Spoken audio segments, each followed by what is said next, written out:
Sandeep. Hi, Vaibhav. It's a pleasure to have Hi, hi. you in a conversation with me today. So delighted you could take our time for doing this with us.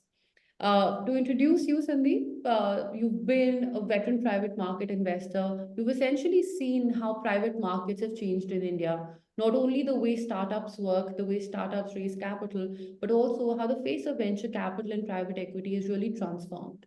And then you'll end up forming a firm called Oyster Global. So tell us a little bit about Oyster. What does Oyster do? What are you trying to achieve?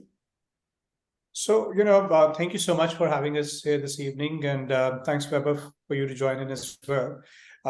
We are at Oyster Global. We are an institutional investor. We invest in top tier private market funds, whether it's a venture capital, whether it's a private equity, whether it's a venture debt. And I think the whole strength behind the organization is the deep diligence that we run behind each of the funds, the amount of the depth at which we evaluate the landscape, and actually end up picking the funds which have consistency of track record, good track record of actually delivering liquidity, because I think that's a very important metric. And overall, folks who are the GPs who have actually been there and done that, right? I mean, they understand the landscape fairly well. Most of the time, such GPs are, not available. It's the access to these funds are usually not there. So in some sense, I think we have breached that boundary and gone ahead and kind of developed deep relationships to be able to invest in funds with incredible and consistent track record. Thank you so much, Sandeep. Sounds exciting, and we'd obviously explore a little more about your take on how diligence happens and what do you see in fund managers. But quickly moving to Vaibhav. So Vaibhav, you've really taught people how to invest and how to make money on their money over the last 2 decades. You've managed more than 22,000 crores of AUM. And if that achievement was not enough, you then started Deserve, which is a platform all of us are very well aware of. So let us know a little bit about Deserve. No, absolutely. Pleasure to be here, Malika and Sandeep. Thanks for inviting me. The idea behind Deserve was to create a house of investment solutions which can serve the needs of emerging HNIs and also affluent Indians. So our focus has always been to provide investment solutions which meets the specific needs of these individuals. We've seen over time that individuals have specific needs across asset classes, and unlike Oyster, which is focusing more on institutional investing, we focus much more on individual investing. And these individuals over time have created significant amount of wealth, which they want to invest across different asset classes. And that's where we have built our capabilities. We run a very robust investment process where we use data science, we use significant intelligence to understand which portfolios are fit for which market environment, and invest our money for our investors across these asset classes. We started our operations about a couple of years back and are managing more than 5,500 crores of assets for more than 5,000 investors. We are present across four different locations, and really excited about the journey which is ahead of us. Absolutely. We're looking forward to that journey ourselves, Weber. I think your introductions really paved the way for this conversation to start, because the way you introduced Deserve and the way you introduced Oyster Global really, in a way, shows us how India is transforming and the way Indians think and Indians operate is transforming, right? I still remember vividly in 2014, and I was just out of school at that point in time. I read an article that said India is in the fragile five. And it hurts as an Indian to read something like that. And now you pick up any newspaper, India is literally the golden spot on the world map. And I think a lot of that has been possible because of the way the entrepreneurial spirit has actually budded in India, right? Every new innovation, every new invention, the adoption of UPI, the way space tech becomes popular, the prime minister we have, the way our startups are actually raising capital, the kind of investments that our VCs and our private equities are making, and platforms like Deserve that really come to the forefront to really teach people how to make money, right? I think all of this just shows how we've transformed as an economy, as a population. And I think with that change, we also want to really dive deep into understanding a that is happening in a particular asset class, which is fund of funds, a lesser known name, but a well known name. A name that people actually want to understand and deep dive into. They want to understand what a fund of fund really is, but there's also a lot of misconception about what a fund of fund really is. So why don't we actually start today's chat with first starting with an anecdote? I'm sure since both of you operate in this space and you have fund of funds of your own, you must have encountered something which was funny, which was unbelievable. Why don't we start with you, Vaibhav? Tell us an anecdote, about a misconception that you've heard about fund of funds, and please use that to define, in your words, what a fund of fund structure really is. No, thanks. Interesting. So recently, I was having this conversation with a fund manager who runs a very large private credit fund, and we were having chat. And his perception of fund of fund structure was limited to the cost which is levied by the fund of fund on top of the fund. He didn't understand the value of fund as a structure, and he saw it purely from the perspective of additional layer of cost. And I think there was a little bit of misconception there. In our view, fund of fund is a superstructure which allows us to create an investment solution for our investors where they can access cumulative intelligence which is available in the market. There's so much intelligence which is available in the market, and fund of fund in that sense allows us to capture that intelligence and give it to our investors in a much more cost efficient manner. And we'll touch upon that point of cost efficiency in a little bit. Absolutely. But to summarize, the reason for which fund of funds have evolved, and given my experience of managing wealth for clients over a long period of time, I've seen clients requiring diversification in all asset classes, be it listed equity, be it fixed income. And that's the first principle we learn when we think of investing. So fund of fund in some sense is achieving that objective without having to go through a lot of cognitive overload for the clients. There are expert investors or expert fund of funds which are available, which are doing that hard work for the investors, where they are selecting multiple funds, packaging them through a fund of fund structure. So investors, when they invest in that structure, gets the diversification benefit, gets the institutional diligence framework, and are able to access an asset class which may not be accessible otherwise, because many of these funds, underlying funds in which fund of funds invest, don't take money from individual investors. So we are able to provide that institutional quality fund access by using fund of fund as a vehicle. So that's my interpretation of fund of fund and its utility. Well, thank you so much. In fact, I love a phrase that you used, which was superstructure, right? Yeah. And I know Sandeep calls his superstructure a blend. So, Sandeep, why do you call it a blend? Why don't you call it a fund of fund? And what's the superpower of your superstructure? So, I think, Malika, the interesting thing about this whole concept of fund is that everybody has their own interpretation of it. The more the number of people that you go and ask, they have different philosophies. But one of the other things that Vaibhav talked about was the whole avoiding the cognitive overload and diversification. I think those remain the core building blocks of what this product is all about. But in our world of Oyster Global, we actually don't even use the term fund of fund, because our belief is so many times people end up coming with preconceived notions and preconceived thoughts. We call it more like a multi-manager product. We call it more like a blend. And in my mind, there are at least two or three core differentiators. The first core differentiator is that in our mind, this blend is a transparent structure where an investor precisely knows where his or her capital is going to go. Typically, in a conventional manner, fund of funds is something where a manager is saying, you give me the money, trust me with where I'm going to deploy, and I'll pick the funds over a period of next 2 years, 3 years, 4 years, and so on and on. We have changed the dimension, and we are saying you would precisely know which funds we're going to invest in, whether there are 3 or 4 or 5, and that's why we call it blend. Not only that, we will also define the percentage into which your capital is going to get distributed across those different assets. So, for example, if you are somebody who wants to say that, okay, this much is going to go into this particular venture capital fund, this much is going to go into this growth fund, and this much percentage is going to go in your private equity fund. So you, as an incoming investor, would precisely know and be transparent to where this is going. The other is the whole commercial layer, where we basically say that no matter how we assemble the products, no matter which world-class fund we bring to the table, we are not taking your cost structure beyond 220.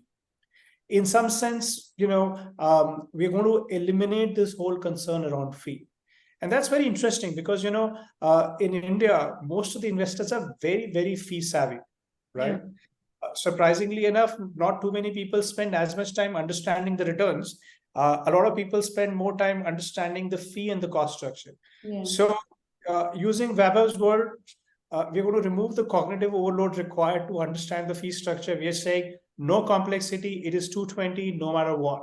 And even if they go to the fund directly, they would still be the same. Those dimensions basically qualify for us what we call the multi-manager blend or a multi-manager product. Got it. No, I think very interesting. And, that also then jogs another question in my mind, Sandeep, and I'd like to ask you this question.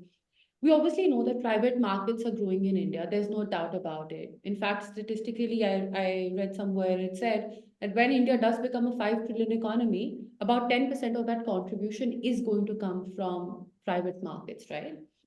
Now, just tell me, Sandeep, do you think that this growing private market trend is what catalyzed the need for a fund of fund structure, or was it always the need? We just ignored it for the longest time as an Indian economy. So I think there are, I would say there are two aspects to that question. I think the first is about the private market itself, the understanding of the private market. I think candidly, it's a difficult market for a lot of people to understand because the information availability is really, really scarce. Not that anybody is trying to hide it, but it's just not readily available. Yeah. So, in fact, we conducted one exercise with Crystal where we basically mapped out the public market versus a private market equation. Even we were shocked to see that the delta over a 10-year period is about a 13.5% IRR. That's a massive number, right? Absolutely. Most people don't understand that that is the delta or an alpha that you can create by entering the private market. Now, once you know that, the second aspect is that the entry barriers are high, because of which the capital required to enter a top tier fund is really, really high. If you want to pick a top performing private equity fund in the market, the ticket size could be as large as 25 crores, right? Now, if somebody has the wealth where they're going to put in 25 crore in a single scheme of a single fund, you're talking about family offices which are at least about 1,000 crores and above. Now, that truly restricts the access to this high returns asset class to very, very few family offices or individuals or ultra HNIs in the country, right? Yeah. Now, this blended structure or the multi-manager product makes that challenge go away. Even if you want to kind of put a smaller ticket size, what we at Oyster Global do is we would unitize the whole amount down to a crore. So normally it would take you 50 crores. Absolutely, no, fair. Vaibhav, what according to you is the biggest entry barrier that a fund of fund structure breaks? Two things to add to what Sandeep said. Many people have expressed interest in this asset class. And one of the primary reasons for that is the return differential. The return differential is very large. Globally, if you look at the size of the private markets, both private equity as well as private debt is as large, if not larger than the listed equity market participants access, listed market that the participants can access.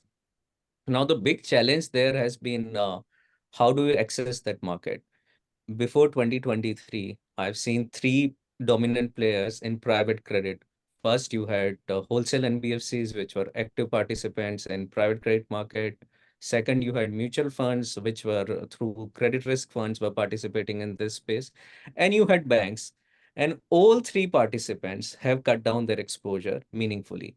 Mutual funds for obvious reasons, because there is no flow in the scheme, so therefore there is no allocation which is happening to private credit. Wholesale NBFCs, for the right reasons, have moved away from wholesale lending and are focusing much more on retail lending. So that pool of capital has disappeared. Now that has opened up a big opportunity for individual investors, but Yeah. the barrier has been minimum investment amount.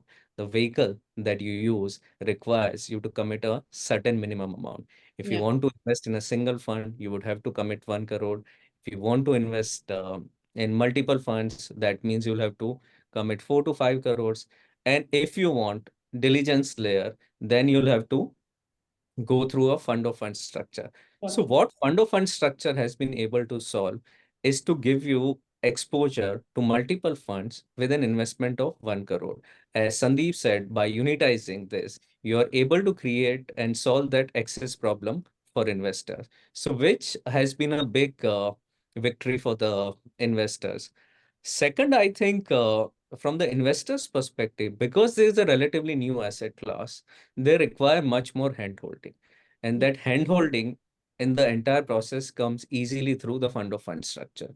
So these are the two additional points that I would like to add. Absolutely, very fair. And I think it's important, in when it's at the inception of its journey, an asset class like this definitely needs handholding from institutions like Oyster Global and Deserve to be able to help people understand what's truly the. But interesting, you broached the topic of private credit, Weber, because my question to you was going to be: we know private credit is now, it's here, right? But what, according to you, is the potential of this particular asset class in India in the future?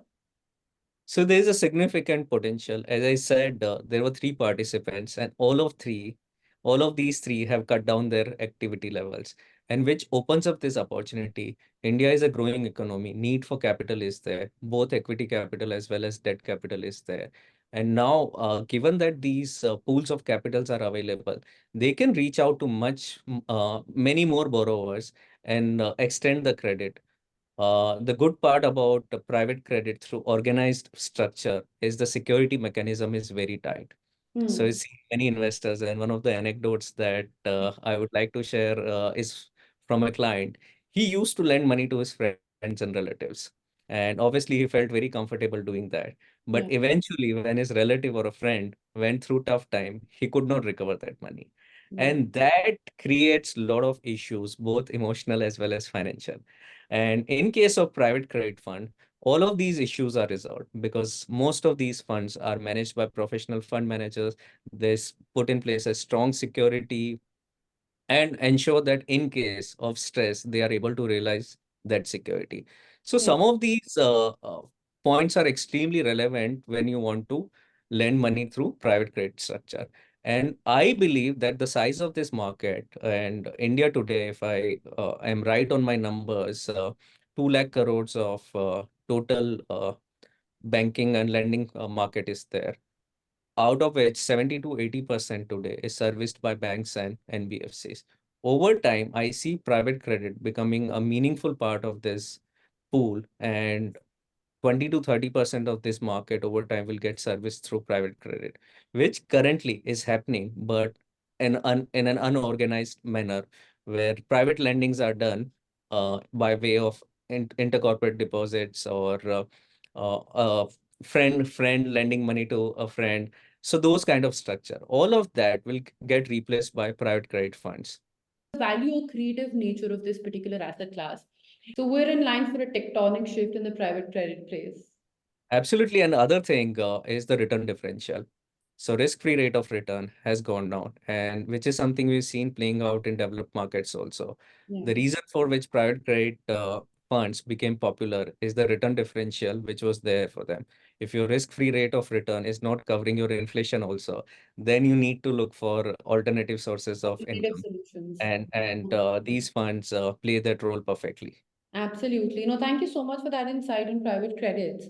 I'm now going to shift back to you, Sandeep. And I think when you started introducing the blend structure and, why did you come up with that evolutionized form of private credit? Fund of funds, you mentioned transparency.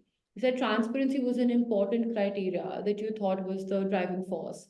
So tell us about why transparency in this asset class is so important. So I think a few core factors. Private markets, by the whole design, is a little bit more complex.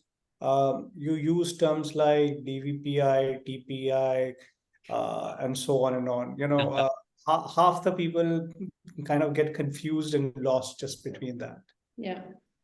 All transactions are private, so it's almost impossible to know at what value somebody entered, what value somebody did.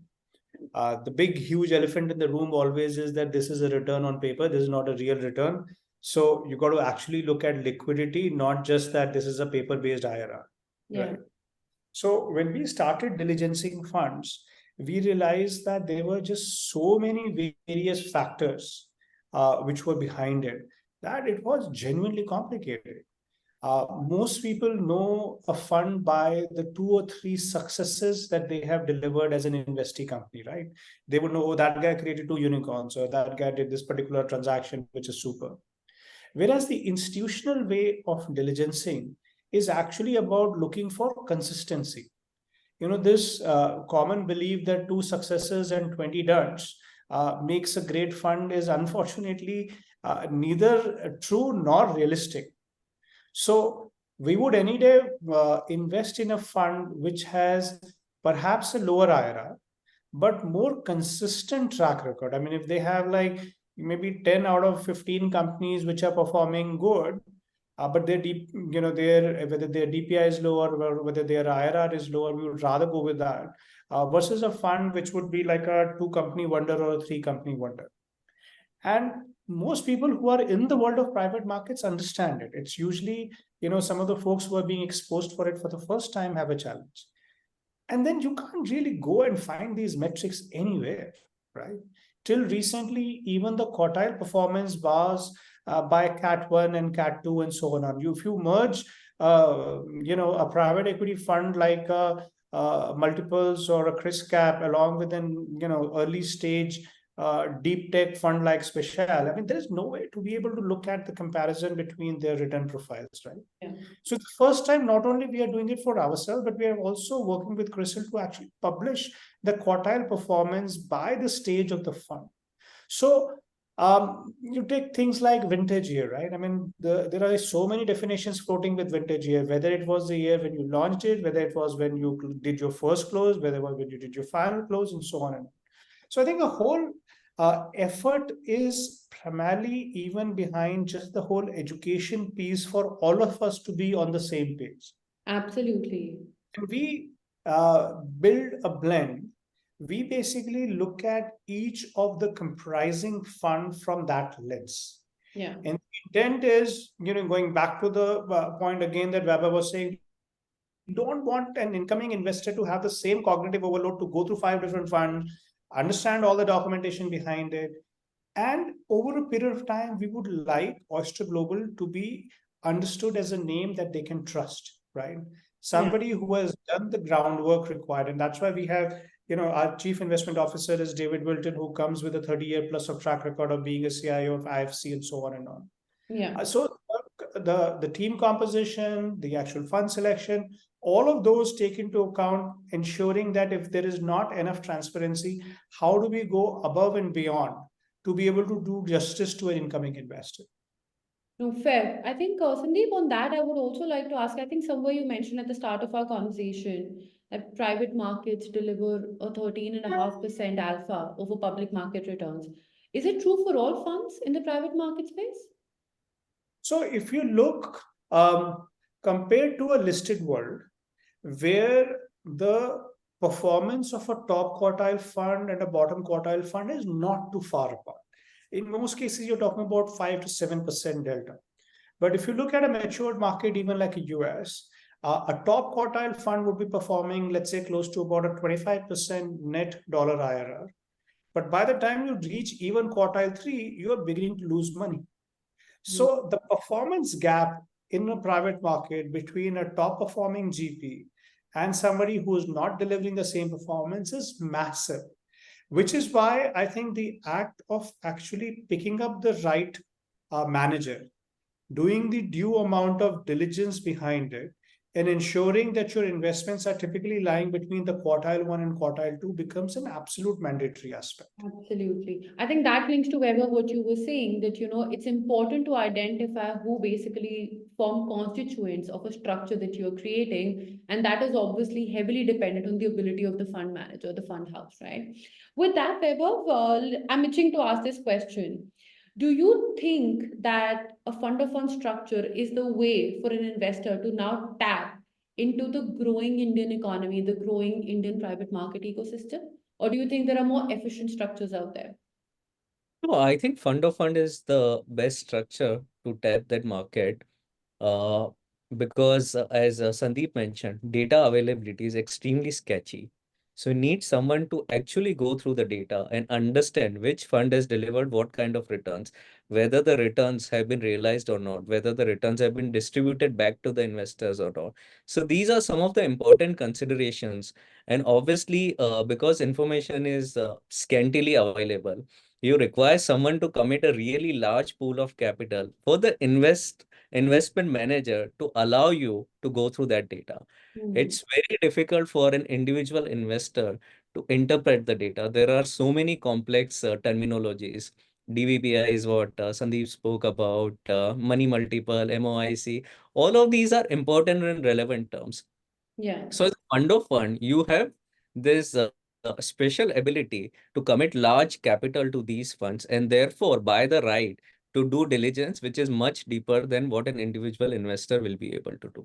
And second point, private markets are generally much more inefficient compared to public market. Yeah. Public market efficiency is very high, and that's why the return difference between a top quartile fund and a bottom quartile fund will not be very large because scale of inefficiency is so limited that even the best fund manager will have very limited inefficiency to capture. So Hmm. in that sense, in private market, when inefficiency is very large, the difference in return which will be generated by a good fund manager and a bad fund manager will be very large. Would be And large. that's why you need someone to actually sit down and create a portfolio which will be there in top quartile. Top And quarter. that's where your return differential will be very large. So It's if a complex, sorry, please. sorry, it's a complex market and you need significant diligence and research before you can construct a Before you portfolio. do. Absolutely. So if Also, I'm Malika, understanding this, sorry, Sandeep, go on. so I was saying the other dimension is also the access part, right? Yeah, So I was saying earlier that even if you are a high-end HNI, Yeah. how many funds are you going to put 5 crore individual checks in, right? I mean, the good ones. Now, you take a look at this whole unitization part where we're talking about the blend portfolio. Not only you have it at a crore, the crore is spread over 3 years. Hmm. Then, with the power of accreditation, you can actually take down that crore to about 25 lakhs. And then Hmm. again, this 25 lakh is spread over 3 years. Now, think about it, the ability to invest almost about 8 lakh rupees per annum for an asset class which has a established track record of, at least there are about 40 fund managers in India who are on third fund plus. So the moment you bring it down to the point saying 8 lakh rupees somebody has to invest in a year, that opens up the horizon so dramatically. The opportunity becomes so humongous, and we all know the pyramid of India. You want to go down from 500 crore to 100 crore to a guy who can invest in about 8 lakh rupees or 9 lakh rupees a year. That dramatically alters the whole equation. The affordability Absolutely. becomes very, very different. The access becomes very, very different. The reach and availability of this asset class.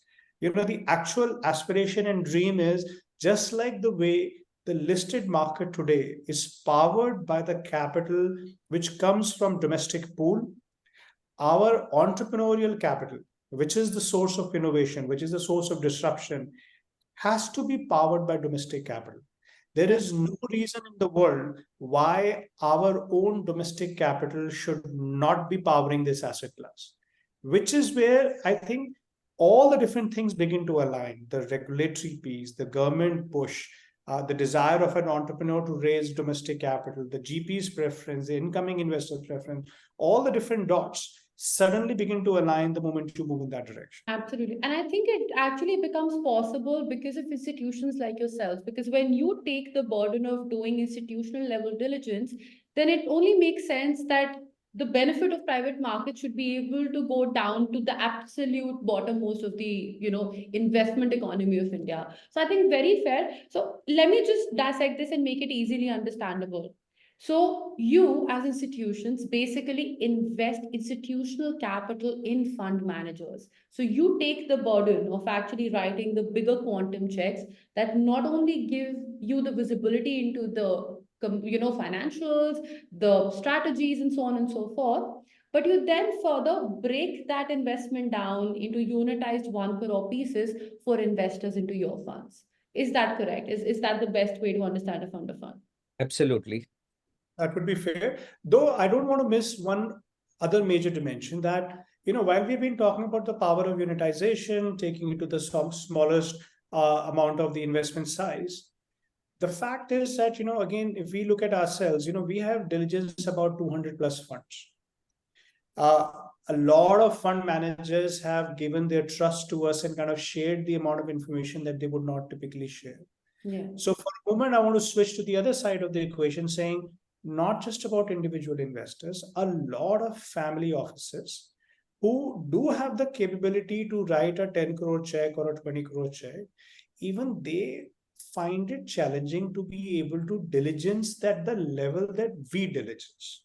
Right. So while from a unitization standpoint and from a ticket size standpoint, it is a lot of value for a lot of individual investors. Yeah. But when you come to the power of diligence, looking at the whole landscape, going deep, running a 60-page worth of an investment note on a per fund basis, not a whole lot of family offices or small institutions actually have invested or have the whereabouts to be able to pull that off. Absolutely. So, while on one side of the spectrum, this value proposition is relevant to an individual investor because of the ticket size, similarly, on the other side of the equation, for the bulk of the family offices and small institutions, the power of diligence makes it relevant for them to consider the same product. So actually, the span of the incoming investor is actually quite significant. Very well put, Sandeep. I think it makes a clear case of why a fund of fund structure is equally relevant, irrespective of the investor is a small investor or a large investor. Vaibhav, The other cherry on the top is Yeah. some of these funds would never take money from individual investors. Absolutely. Only going to take money from institutional investors, and that access opens. Absolutely. So I think then another question that I'd like to pose, and maybe Sandeep, you can take that for me. Obviously, I think the one term that screams when you say fund of fund is diversification, right? You're diversifying your capital across 3, 4, 5 fund managers. But does it not also sometimes mean over diversification? Because, as when you start dissecting, one fund will maybe have 10, 20, 30 portfolio companies. So if I'm putting together 3 to 5 funds, I'm opening up my exposure to maybe 50, 60, 70, 80 portfolio companies. So do you think over diversification is something that an investor should worry about? Actually, I discovered that at the very start of my own personal investment journey with mutual funds. For my own satisfaction, I bought like 5 or 6 large cap mutual funds and the mid caps and so on and on. And when you are just starting to invest, you don't really have a clue that, ghoom phir ke at the base, you have the same set of companies across the board. Absolutely. So that false belief that I had in my mind, literally at the start of my investment journey, that I don't care why, but I just want 5 mutual funds, wasn't really giving me as much of a value. Now, in the case of private market, where a lot of the funds are very heavily thesis driven, there are multiple dimensions across which you get diversification. Yeah. So let's start from the very basic one, right? Let's say the vintage diversification. So if you invest about funds which are spread over, let's say 3 years or 4 years or whatever around, the price and the entry point and so on and on vary dramatically because of access of capital, not capital, whatever else, the price points being different and so on and on. So that's one aspect. The second is the stage of the fund, right? When you go into an early stage fund to a VC, to a growth, to a private equity, you are doing a return and risk profile, which is fundamentally very, very different across the board. Then is the whole sectoral part, right? When you go for a deep tech fund, you precisely know that a deep tech fund is not going to be having an overlap with, let's say, an environment fund. There's a healthcare fund. There's a Okay, fine. Go ahead then. so so in concept of the private markets, there are so many different dimensions across which you can run the diversification that it creates a distinctive factor where you can invest in multiple assets without actually compromising your returns. I think compromising returns is going to be something, Sandeep, that people are very conscious of, right? Because you usually feel if you're bundling too many things together, it's value dilutive in nature. It's not value accretive. Vaibhav, what's your view on it? How do you see over diversification? Do you see it as a concern at all? So we have to see it in the context of the category. So when you look at private credit, when you talk about return dilution, in private credit, returns are well defined. Okay, so predefined. You know whether you'll get 14%, 15%, 16%, or 17%. Over diversification is not going to dilute your returns. So it's never going to be return dilutive because returns are predefined. Risk will keep getting diluted as you keep adding more instruments. Since returns are predefined, the only variable that you are controlling is risk. When it comes to private equity, as Sandeep mentioned, so we consider three parameters. First, geographical diversification, extremely important. How do you diversify your exposure across geographies? So US has been an hub for the innovation. So why can't we have exposure to the US markets also? Similarly, you can have category level diversification. You can have stage diversification. So early stage, mid stage, late stage. So diversification should lead to return accretion, not return dilution. By making diversification more scientific across categories, you are ensuring that you are just reducing risk. You're not adding risk and you're not reducing returns. So it's important that diversification results into reduction of risk, not reduction of return. As Sandeep said at the outset, when he invested in 5 different mutual funds, if everyone is holding the same securities, then there is no diversification. But if you are able to generate returns from different sources, then you are adding to returns and reducing the risk. And that's how I see diversification. Absolutely. No, I think very well put there, Vaibhav. That brings me back to another question on risk management. Sandeep, and I'd like to start with you. As a fund of fund, I believe you cannot obviously control the portfolio, right? The portfolio of companies that are invested in. So, what, according to you, as a fund manager, is risk management in a structure like a fund of fund? I think we start with a single unit. I mean, the single unit being a fund, and then we diligence that particular fund from the objective saying that what has been the track record of that GP. In most cases, we have typically gone for the GPs who have at least done 3 or more funds. So that makes a world of a difference. There is a tangible track record to go after. In case we have picked any of the GPs who are in the earlier phases of the funds, then these are the GPs who have done enough of investments in their past career track record where you can create a literally 1:1 causality that this was a specific GP who did this kind of work. Yeah. We actually go and talk to the entrepreneurs, right, to understand not only the quantitative side of the equation, but also how's the relationship, right? How do the whole concept of the value add that the private market funds keep talking about, how does that translate? So once you do all of that stuff, then you at least at a unit level know that this particular fund is going to perform well. Then we look at the whole thesis to say from a sectoral standpoint, what is the total opportunity size? What is the market looking like? I mean, is there an opportunity where literally 3 or 4 funds can actually survive? Malika, you were talking about the whole the consumption side or the consumer side of the economy, right? I mean, we're talking about a number hitting to $5 trillion and so on and on. So that particular segment is large enough for us to be able to do this. Sure. If I was to take this question with you, Vaibhav, obviously, private credit as a structure would, I believe, require a lot of post-investment monitoring also, which is risk management, in nature. Would you like to touch upon a bit of that?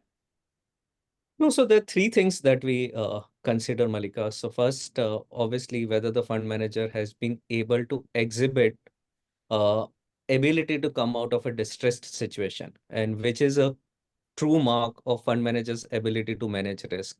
So we evaluate all the transactions that the fund managers have executed in the past, whether there was any distress situation or not, and how did that fund manager handle that distress situation. So that is very, very important. So from our perspective, the first thing that we evaluate is whether the fund manager has gone through multiple cycles or not. If you know how to come out of a bad cycle, then you'll do really well in the fund. Second, what kind of companies and securities that fund managers are selecting? Extremely important point, because if the underlying security is not protected through a cash flow in a country like India, enforcing a security should be the last resort. So in terms of diligence framework, the repayment of the loan should have been baked in from the cash flow which the business was going to generate. So extremely important parameter again. A lot of people do transactions which involves refinancing. We don't like to work with the fund managers who would focus on refinancing of the transactions. Third thing, again, very important, is repetition of the transaction.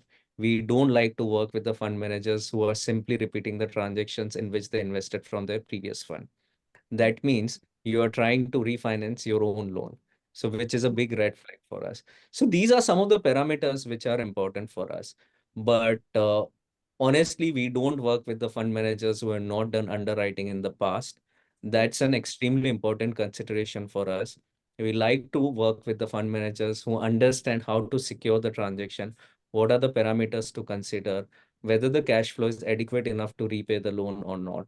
So these are some of the considerations which are there. Obviously, there are many other parameters, but these are primary parameters that we consider.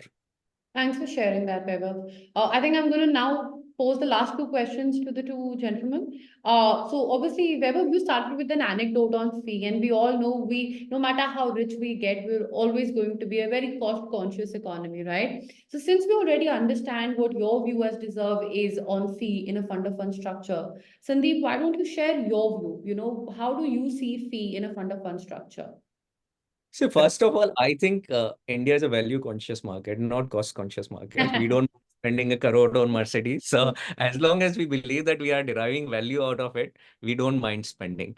But having said that, I think fund of fund structure, fundamentally, given that you have option to invest in funds under direct plan now, the cost structure has come down. And given that you can commit large ticket sizes, you get the benefit of higher slab also, where your fee automatically goes down. So for the investors who are investing in a fund of fund structure, they are not getting penalized at two levels. Sandeep mentioned at the outset that with 220 structure, you can still make a commercial sense of investing in a fund of fund structure. And the reason for which we are able to do it is because the fund fee, when you're committing large checks, go down. Got it. That's So an I'm important believing point. it's the same principle for you in terms of an equity fund of fund? Very, very consistent, actually, very, very consistent with what Vaibhav said. And I think um, my personal belief is that the more people get acquainted with this asset class and they start to realize that there is a spectrum of funds where some funds are truly differentiated. I think at some point in time, people would be willing to move to 2.5%, maybe slightly higher carry, and so on and on. But I think we should also understand that we are, even though the fund business has been there a lot, non-institutional investors have not been very actively investing in this space. So it's a start of the journey. At the start of the journey, I think we need to make the thinking process very, very simple. The more complexity that we create, the challenging it will become. So if you keep things as simple as what Baba was talking about, right? Keep it 220, tell them there are no multiple layers. You're not going to pay anything extra. Your return profile is not going to get diluted. There are no tricks in the game. The metrics and everything is very transparent and clearly laid out. The diligence process is explained in a very, very simple manner. I think the beauty of the private markets is going to be in the simplicity with which we can present it and not make it complex for intellectual reasons. And I think that would be the winning thing to involve as many people as possible in the whole process. Absolutely. I think demystifying the asset class and the products within this asset class is, I think, very critical at this stage in India. I think with that, I come to my last question for the both of you. Obviously, this is a highly regulated business, and I believe both your structures are category to AIFs. So just give us a sense, and obviously you've dealt with a lot of regulations coming thus far.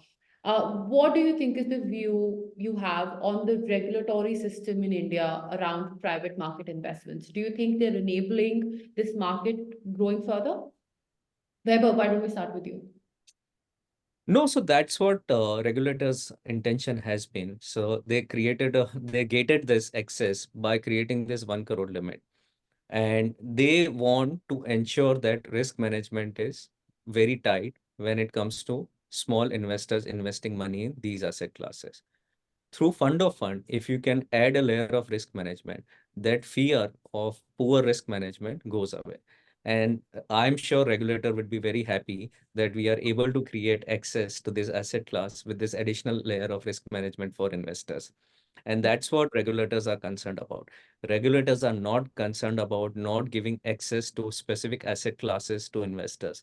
They are more than happy to give access to each asset class, to each category of investors, provided there is high degree of risk management and thorough diligence. Absolutely. Sandeep, do you echo? I think similar thing, and what has happened in the past over the last decade is that a lot of people have used kind of maybe trust-based structures, LLP-based structures, and so on to be able to do this. I think the way the regulatory framework is defined now is actually very clear, very precise, and I genuinely feel that the stringent aspect will be in the interest of this industry Yeah. for the times to come, because we all know 100 successes don't get talked about as much. 2 failures, 2 issues will be blown out of proportion, and we don't want that. We are the guys who are part of the industry. You don't want 1 or 2 disturbances here and there to be able to spoil things. So for a defined period of time, at least till the time where information availability is not as transparent as it needs to be, till the time the education piece is not fully sorted out, till the time people actually begin to understand the alternate market. I think some of these things, like the minimum threshold being 1 crore, the whole structure being very, very transparent, being in a non-solicitation format to be able to not go out and do these things. I think this will work towards our interest and favor. Few years down the line, once the industry matures, I'm sure there will be alternate structures which will come out, which will be more to enable the growth of the ecosystem. Yeah. So from the time and situation where we are in, I think I would personally feel that a lot of these things will work towards our favor versus any other challenge. Sounds good. I think with that, we come to the end of a very exciting, very, very intelligent conversation about what's the new era of the fund of funds in the Indian private markets. But before I let the two of you go, one quick rapid fire question. Weber, for you, which is the sector and the stage of investment that people should be looking out for in private markets? It's a tough one, but I think health tech and early stage health tech is very exciting for me. Perfect. Sandeep, over to you. One sector, one stage. So I think consumer side is still super, super powerful. And I think in the early sides, the whole deep tech and the space tech piece is, I think, getting a lot of attention and traction. So those two remain my area of interest. Perfect. Thank you so much, gentlemen. It was a wonderful conversation, and hopefully we'll be able to dwell into the fund of fund structures even more with the two of you. Thank you. Bye. All right. Thanks so much. Take care. Bye.